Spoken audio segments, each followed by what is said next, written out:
Olá pessoal, esse é o canal Mecanismo de Ação e hoje a gente vai falar aqui dos sistemas de controle da pressão arterial, tá? Os mais relevantes, tá bom? Então se você gosta de fisiologia, se você gosta desses assuntos, bioquímica, considere se inscrever aqui no nosso canal, mas acompanhe o vídeo até o final e se você gostar, você dê um like aqui no nosso vídeo, tá bom? Esses são os mecanismos de ajuste da pressão arterial, a gente vai explorar cada um deles em detalhe, né? Mas aqui é uma visão panorâmica. Ó. A gente tem o centro vasomotor. O centro vasomotor é dividido em centro vasoconstritor ou área vasoconstritora, né? E centro vasodilatador ou área vasodilatadora. Tá?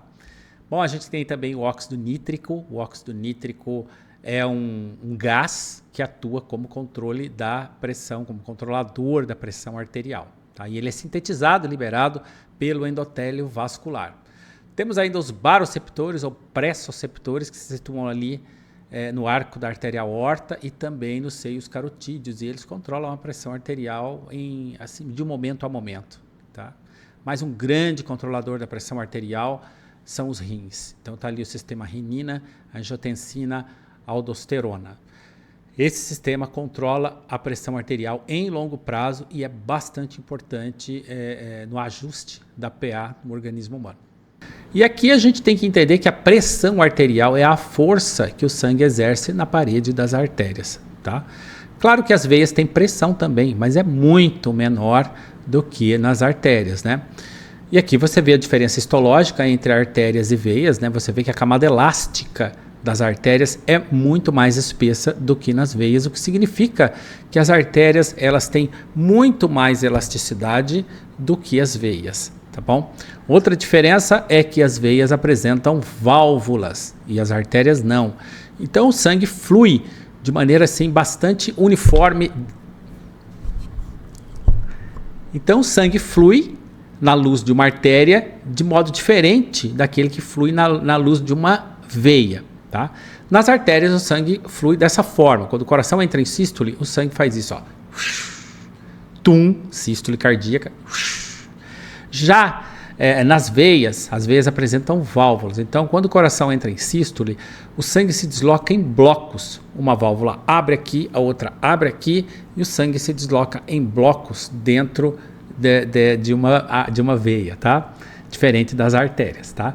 Então, quando a gente vai retirar sangue, por exemplo, você retira sangue de uma veia, não de uma artéria. Claro que é possível retirar sangue de artérias, mas é um procedimento médico. Eu estou dizendo assim, a retirada de sangue corriqueiramente para um exame laboratorial, um hemograma.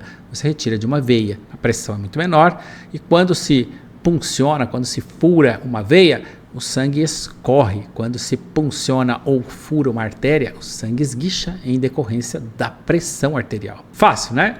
Não. Bom, primeiro sistema de controle de ajuste da PA que a gente vai ver aqui agora é o centro vasomotor, tá bom? Ele fica no sistema nervoso central. Então vamos ver aqui, ó. Tá lá, ó. O centro vasomotor localiza-se na substância reticular do bulbo, no terço inferior da ponte.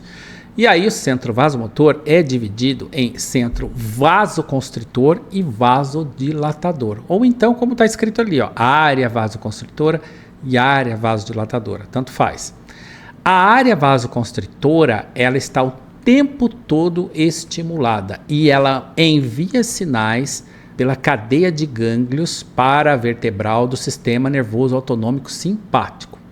Dali partem fibras nervosas que vão até cada uma das artérias e libera noradrenalina e mantém assim um tônus vascular, tá? Mantém as artérias com o diâmetro diminuído, aumentando a pressão, mantendo assim um tônus vascular. Agora olha o que acontece aqui com o centro vasodilatador. O centro vasodilatador se projeta para cima do centro vasoconstritor. E você só consegue relaxar o vaso se você estimular o centro vasodilatador, que inibe o centro vasoconstritor, que diminui a sua cadeia de sinais através da medula e libera uma quantidade menor de noradrenalina nos vasos. Aí sim você obtém o relaxamento, ou seja, a diminuição da pressão arterial por meio desse sistema. Vamos ver como isso acontece através de um esquema aqui. Olha aqui, ó. Aqui você tem o centro vasoconstritor, neurônios, fibras nervosas que se projetam do centro vasoconstritor até a medula espinhal. Da medula espinhal partem fibras nervosas, né, por meio do sistema nervoso autonômico simpático, porque ali você vê a cadeia de gânglios paravertebral que é simpática. Então partem dali fibras nervosas que vão para cada artéria, tá? E libera noradrenalina. E a noradrenalina causa constrição vascular, aumentando a pressão arterial. Perceba que não existe uma artéria que é inervada por uma fibra simpática e depois por uma fibra parasimpática. Isso não tem. As artérias são inervadas somente por vias simpáticas, então elas estão sempre mantendo um tônus vascular, sempre um dado valor de pressão arterial. Se você quiser diminuir essa pressão arterial, ou seja, se você quiser relaxar esses vasos, essas artérias, não é por meio da liberação de acetilcolina, ou seja, não é por meio do sistema nervoso parasimpático, não. Você tem o centro vasodilatador que manda sinais inibitórios para cima do centro vasoconstritor. Inibiu o centro vasoconstritor, toda essa cadeia de sinais de fibra nervosa, estimulando a medula, liberando noradrenalina, tudo isso corta. De maneira que a única forma de, por meio do centro vasomotor, a única maneira de você diminuir a pressão arterial por meio desse sistema é você estimular o centro vasodilatador, que vai inibir o centro vasoconstritor, que está o tempo todo ligado, mantendo um tônus vasomotor. Entenderam? Não é difícil, mas você vai ter que ouvir isso mais vezes para poder entrar na sua cuca. Mas você vai aprender, tá bom?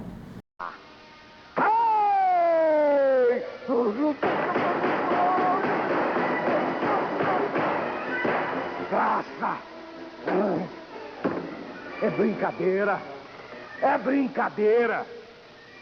Na universidade existiu um momento no mundo em que instituições chamadas universidades, elas faziam experimentos. E aqui existe um experimento muito bem elaborado, onde você administra a anestesia espinhal em um animal experimental e é capaz de abolir o tônus vasoconstritor simpático, uma vez que bloqueia a transmissão de impulsos nervosos simpáticos. Esse experimento aqui, olha que interessante, ó. Tem ali um gráfico, tá vendo ali o gráfico? Então você tem ali um valor de pressão arterial e um momento em que administrou anestésico espinhal. Veja que a pressão arterial caiu. Não foi? Caiu. Por quê? Porque você cortou a sinalização simpática oriunda da medula espinhal para os vasos. A pressão arterial diminuiu. Mas naquele momento ali administrou-se noradrenalina.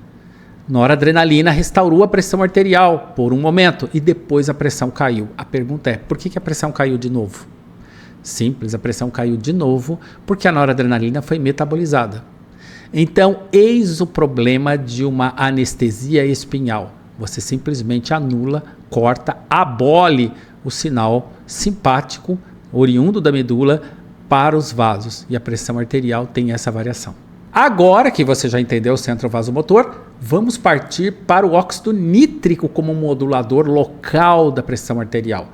E aqui você vê esses três senhores aqui, pesquisadores, ó, Dr. Robert Furchgott, Dr. Luis Inarro, Dr. Farid Murad, né? Meu inglês não anda muito bom, não.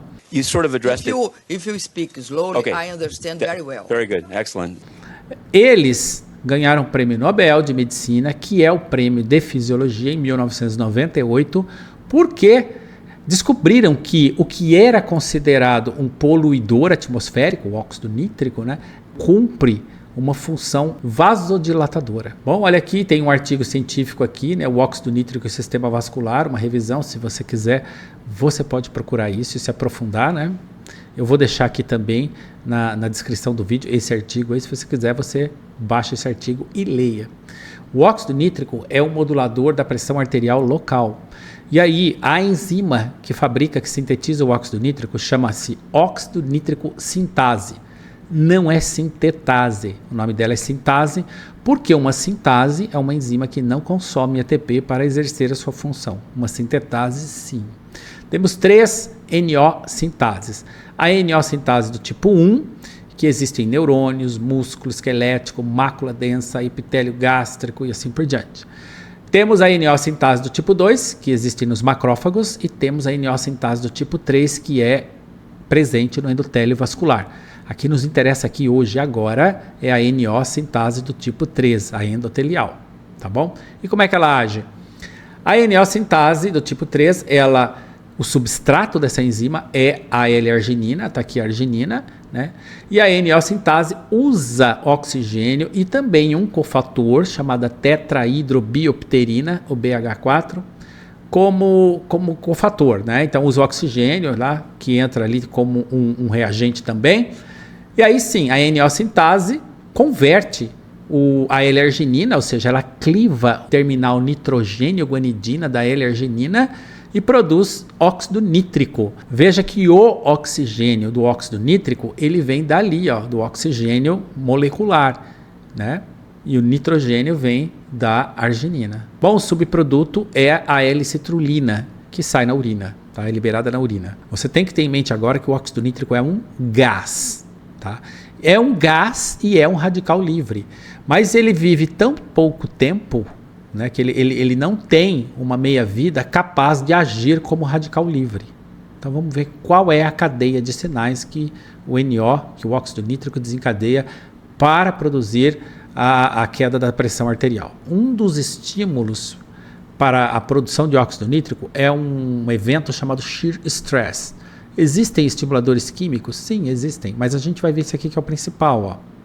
O shear stress pode ser traduzido para o português como efeito de cisalhamento do sangue contra o endotélio vascular. É o sangue raspando no endotélio quando a pressão está muito alta. Esse efeito ele se torna mais preponderante, que acaba desencadeando na célula endotelial a formação de IP3, inositol trifosfato. O IP3 leva ao aumento de cálcio intracelular. O cálcio intracelular forma um complexo com a calmodulina, né? E esse complexo ativa a NO-sintase do tipo 3. A NO-sintase do tipo 3, como a gente acabou de ver, ela usa o oxigênio, a tetrahidrobiopterina, mais a L-arginina, né, para produzir óxido nítrico. O NO atravessa então a parede da célula endotelial e vai ativar a guanilatociclase, que cliva o GTP em GMPC. Ou seja, guanosina trifosfato em guanosina monofosfato cíclico.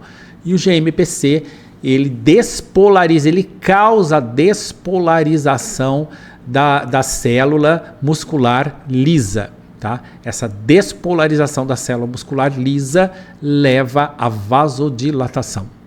Então veja que o NO ele se difunde da célula endotelial para a célula muscular lisa porque ele é um gás. Ele é um radical livre também, mas ele tem uma meia-vida tão curta que ele não se comporta como um radical livre e é capaz de sinalizar os eventos que levam à queda da pressão arterial por meio da vasodilatação.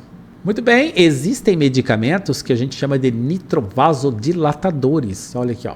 A nitroglicerina é indicada principalmente para tratar a angina pectoris, né? A angina do peito. A nitroglicerina reduz a pré-carga, ou seja, ela promove uma vasodilatação, sobretudo de veias. Temos o nitroprussiato de sódio, que é utilizado em emergências, em hipertensivas, e insuficiência cardíaca descompensada. Ele libera NO de forma não enzimática, né, diretamente na circulação e leva à vasodilatação. Olha que ele reduz a pré-carga e a pós-carga, ou seja, ele causa uma vasodilatação venosa e uma vasodilatação arterial. O mononitrato de isosorbida, ele é semelhante à nitroglicerina, tá? E é um profármaco que libera NO depois da metabolização hepática e ele reduz predominantemente a pré-carga, ou seja, predominantemente ele é um vasodilatador arterial. Bom, visto o óxido nítrico como controlador da pressão arterial, a gente chega aqui nos baroceptores ou pressoceptores. Pressoceptores ou baroceptores, eles se localizam no arco da artéria aorta, ou seja, crosta da aorta, e nos seios carotídeos, carótida comum, direita, esquerda, tá bom? E eles são terminações nervosas em forma de leque. À medida que a artéria aumenta o seu diâmetro em decorrência da pressão, né? À medida que ela se dilata, os receptores eles sofrem um estiramento. Olha que interessante. Ali você vê, né, a crosta da aorta, né, os receptores ali, ó, né, os baroreceptores na crosta da aorta e também nas carótidas dos seios carotídeos. Note que da carótida o sinal é enviado pelo nervo glossofaríngeo, que é o 9º par de nervo craniano, até o centro vasomotor, tá bom? E ali da crosta da aorta é pelo vago, o vago é o 10º par de nervo craniano. Aqui embaixo você vê, né, o estiramento da artéria, como eu disse para vocês, né, causa uma estimulação da terminação nervosa dos baroreceptores e os sinais são enviados pelo nervo vago e pelo nervo vago, mostrando aqui, e pelo nervo glossofaríngeo, 9º par de nervo craniano. Mas olha que interessante, a relação entre a pressão arterial e a frequência de disparos de potenciais de ação por parte dos baroreceptores em pacientes normotensos e hipertensos.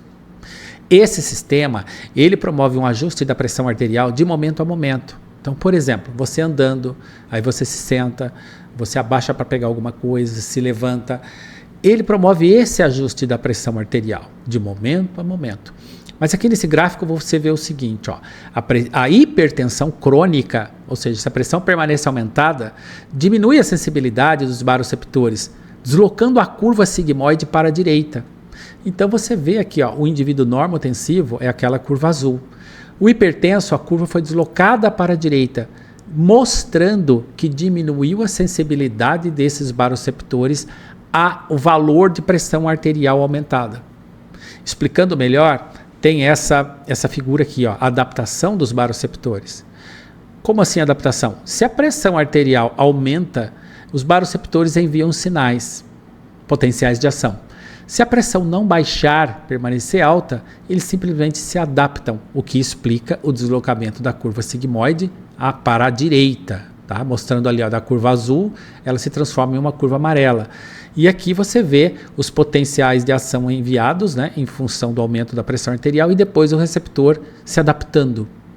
Essa adaptação é similar aos receptores, por exemplo, quando você coloca um óculos, né, os receptores somatosensoriais.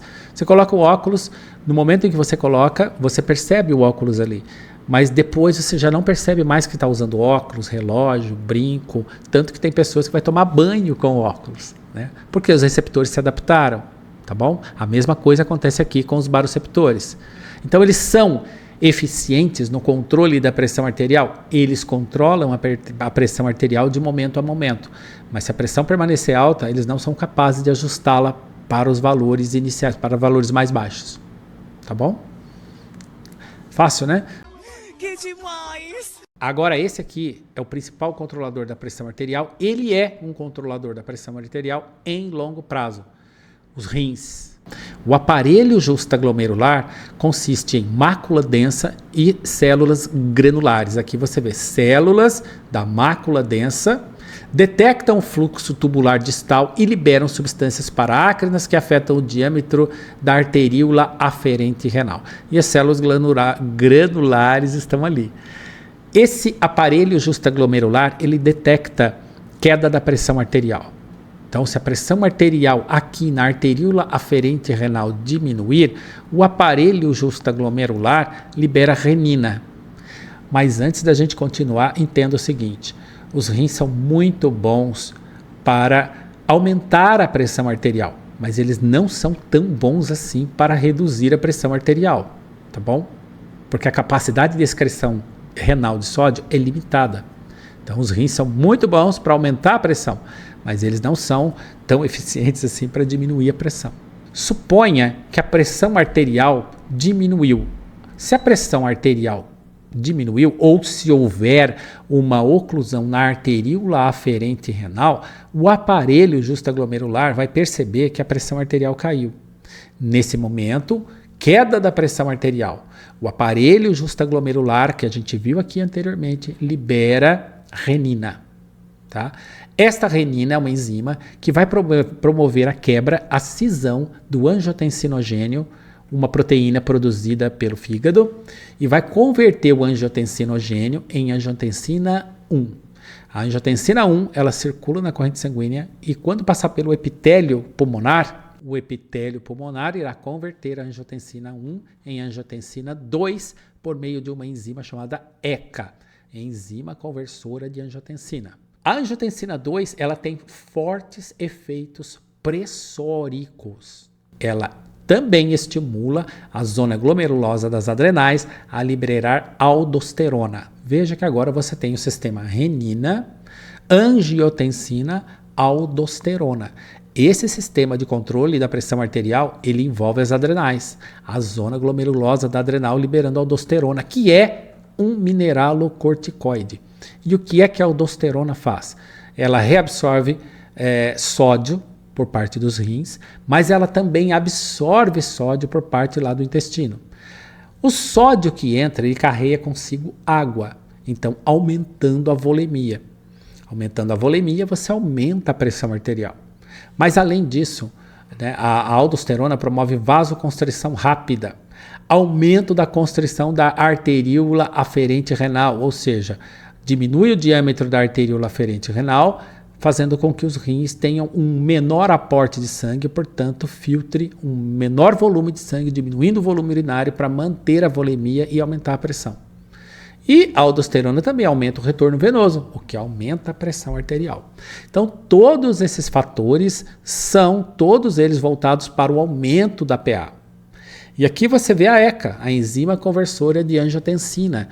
Ali, ó, você vê, ó, ligação do zinco, o zinco é cofator, né? Ligação ao hidrogênio. E aqui você vê, ó, o substrato, né, da ECA, que é a angiotensina 1, porque a angiotensina 1 é convertida em angiotensina 2, então o substrato da ECA é a angiotensina 1, tá bom?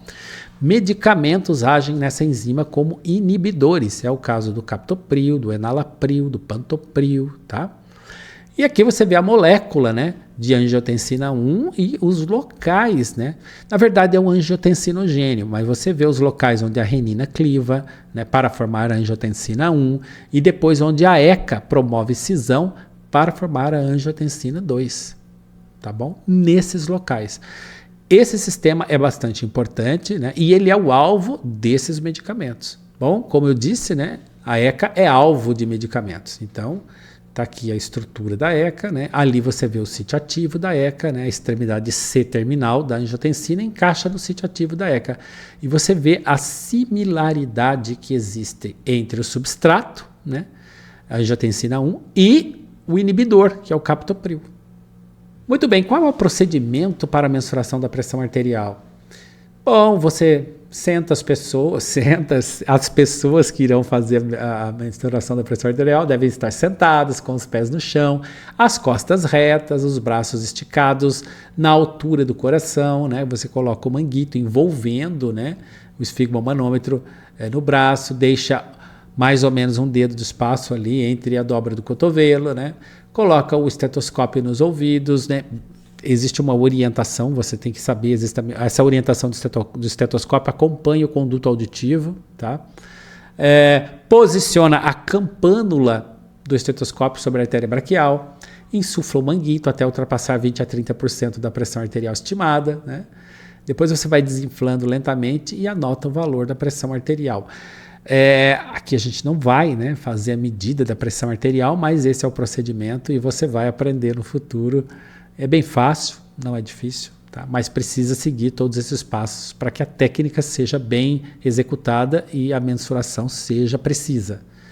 E existem vários tipos de manguito. Aqui você vê manguito para bebê, manguito para recém-nascido, né, para criança, para adulto pequeno, para adulto grande. Existe manguito para coxa, né, para medir a pressão arterial. Muito bem, o que é hipertensão, né? A hipertensão é definida como uma condição clínica multifatorial que é caracterizada por níveis elevados e sustentados de pressão arterial.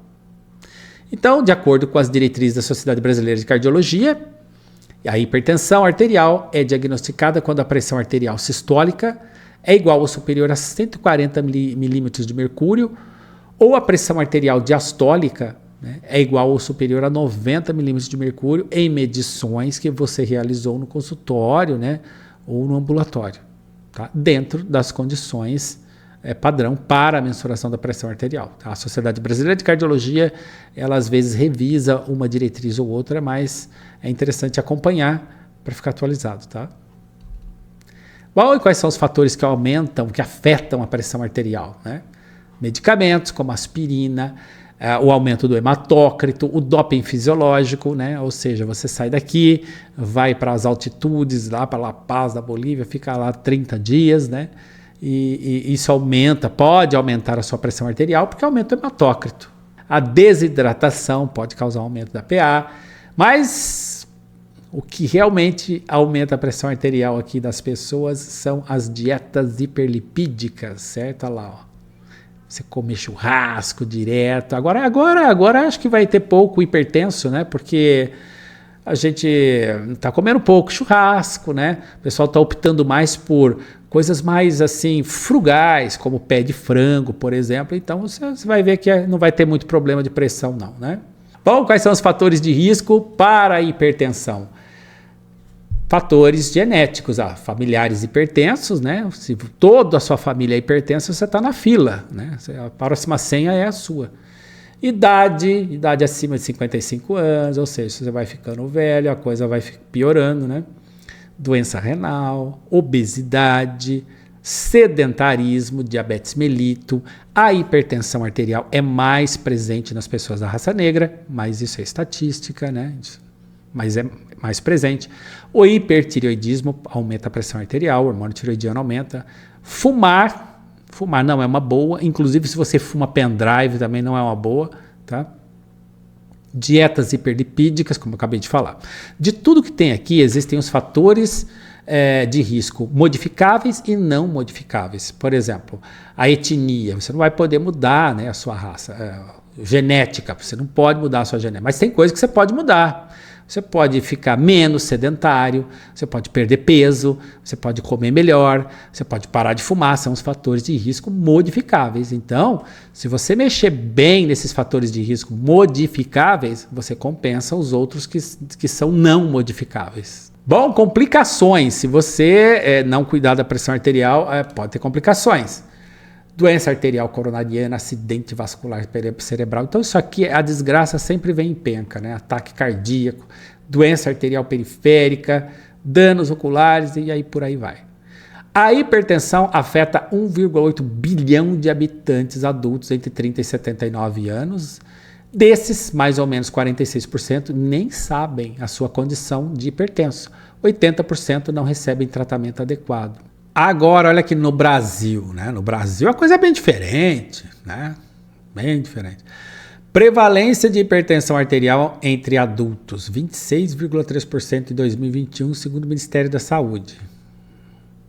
Taxa de mortalidade por hipertensão foi de 18,7 óbitos por 100 mil habitantes em 2021, maior valor registrado na última década. A região sudeste apresenta a maior prevalência, com 29,3% da população diagnosticada. No Rio de Janeiro, 34%. Nossa, então o pessoal do Sudeste, né? Tá todo mundo ferrado, lá está todo mundo doente. Será mesmo? Pode ser que no Sudeste o diagnóstico seja muito mais eficiente que em outras regiões do país. Então, existe mais pessoas hipertensas porque o diagnóstico é mais eficiente.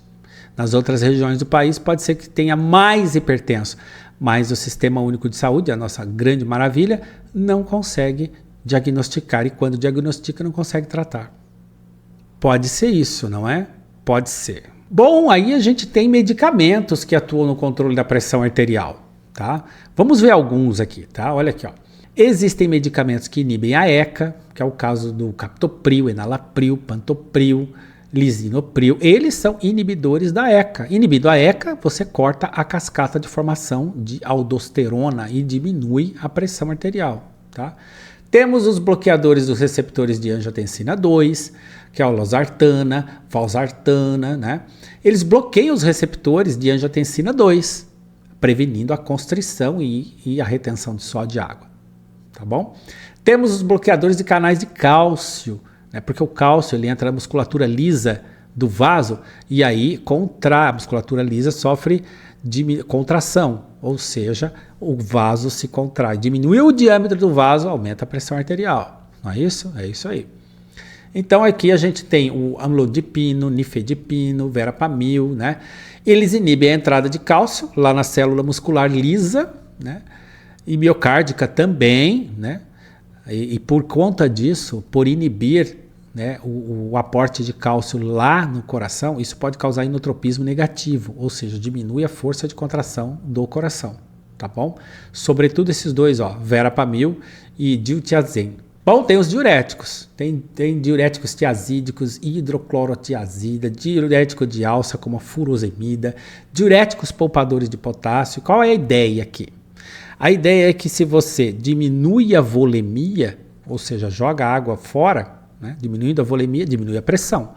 Claro que diminui a pressão, porque quanto maior a volume, maior a pressão. Então, diminuindo a volemia, diminui a pressão. Antigamente, né, há muito tempo atrás, como é que se diminuía a pressão arterial? Fazia sangria no sujeito.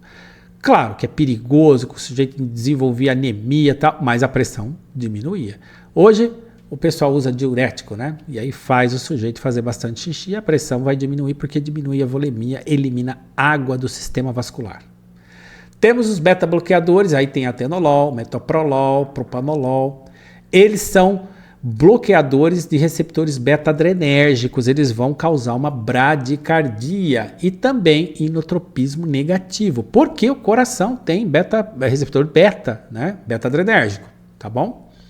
Também tem inibidor do receptor alfa-1, a doxazosina, prazosina, eles bloqueiam receptores alfa-1 nos vasos, promovendo vasodilatação. Bom, vasodilatadores diretos, a gente tem minoxidil, relaxa diretamente a musculatura lisa das artérias, diminuindo a resistência vascular.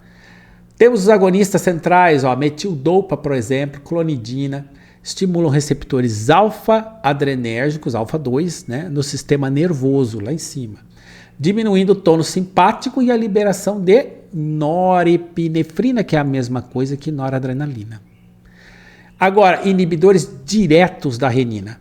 Esse aqui inibe a renina, lembra do sistema renina, angiotensina, aldosterona, né? O alisquireno inibe a renina. É uma outra enzima, um inibidor enzimático. Inibe diretamente reduzindo a formação de angiotensina 1 e, consequentemente, corta a cascata toda, não vai formar angiotensina 2, a aldosterona não vai ser desencadeada e diminui os efeitos pressóricos. Filita la comédia, acabou, né? Não doeu nada. Esses são os sistemas controladores da pressão arterial. É importante saber todos e é importante saber que você vê que muitos deles são alvos de medicamentos que controlam a PA. Tá bom? Então, se você gostou, deixa um like aqui. Se você tem dúvidas, né? Deixa as dúvidas aqui que a gente procura responder as suas dúvidas, tá bom? Muito obrigado por ter assistido e até mais. Tchau. Chegamos ao final de nossa abordagem. Uma de nossas fontes bibliográficas para o desenvolvimento desse conteúdo foi o livro intitulado Bioquímica Clínica. Se você quiser adquirir essa obra e mais de 300 outros títulos com até 30% de desconto, consulte nosso catálogo e entre em contato. Se gostou desse conteúdo, apoie nosso canal com seu like e considere se inscrever, fazendo parte do mecanismo de ação. Obrigado.